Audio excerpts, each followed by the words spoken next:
বাংলাতেই কি রূপকথার সম্ভালা বা বাংলাতেই কি জ্ঞানগঞ্জ চলে এসেছে? বাংলায় রূপকথার সম্ভালার খোঁজ মিলেছে, অমরত্বের সন্ধান মিলল বাংলার বুকেই। বুথে বুথে মৃত্যু থমকে যাচ্ছে, বুথে বুথে মৃত্যু থমকে যাচ্ছে, বিজ্ঞান কি হার মানছে?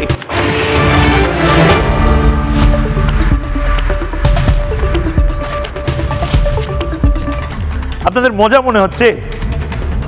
আপনাদের মনে হচ্ছে যে গাল গল্প? না, এই বাংলায় মৃত্যু থমকে দেওয়া গেছে, এটাই বোধহয় সবচেয়ে বড় ব্রেকিং নিউজ হতে পারে। কিছু কিছু বুথ আছে দক্ষিণ 24 পরগনায় সবচেয়ে বেশি, টিক টিক টিক খেলা হবে, কেউ একটা খেলা খেলে দিয়েছে, দক্ষিণ 24 পরগনায় মৃত্যুকে আটকে দেওয়া গেছে। নির্বাচন কমিশনের কাছে কাল শুনলাম 2208টি বুথ, সেই বুথগুলোতে যে এনুমারেশন ফর্ম পাঠানো হয়েছিল সেগুলো 100% ফিরে এসেছে বা 99% ফিরে এসেছে। অর্থাৎ মানে ধরে নিন এই বুথগুলোতে 2002 থেকে 2025 অব্দি কেউ মারা যায়নি। ভাবুন, করোনা কাল চলে গেল, 2025 তার আগে 2024 অব্দি আমি যদি ধরে নিই, এই এক বছরে কেউ ঠিকানা বদল করেনি, কেউ মারা যায়নি, কারোর অপঘাতে মৃত্যু হয়নি, শোক শ্রাদ্ধ কোনো পাড়াতে হয়নি।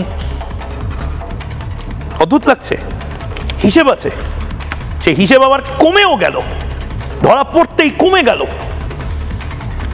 সম্ভালা বা জ্ঞানগঞ্জ বা সম্ভল কি অদ্ভুত আমাদের বাংলাতে আছে, আমরা উত্তরপ্রদেশে খুঁজছি, আমরা তিব্বতে খুঁজছি, আমরা ফোর্থ ডাইমেনশনাল কোনো জায়গাতে খুঁজছি। আমরা ভাবছি যে কল্কি অবতার বোধহয় ওই সমস্ত জায়গাতে জন্মাবেন যেখানে মৃত্যু নেই, জরা নেই। আর আসলে বাংলার বিভিন্ন বুথে, দক্ষিণ 24 পরগনায় এই যে 760টি বুথ, পুরুলিয়ায় 228টি বুথ, মুর্শিদাবাদে 226টি বুথ, এখানে কোনো মৃত্যু নেই। মালদার 216 বুথ, এখানে কেউ শাকিন বদল করেনি, বাসা বদল করেনি। হাওড়ায়, বীরভূমে, আমি জানি না বকটুইয়ের আশেপাশে কোনো বুথ রয়েছে কিনা, এই 86টি বুথ, এখানে কোনো বকটুই কাণ্ড ঘটেনি, কোনো রাজনৈতিক হিংসা ঘটেনি। মহামারীতে এরা প্রত্যেকে ইমিউন ছিল।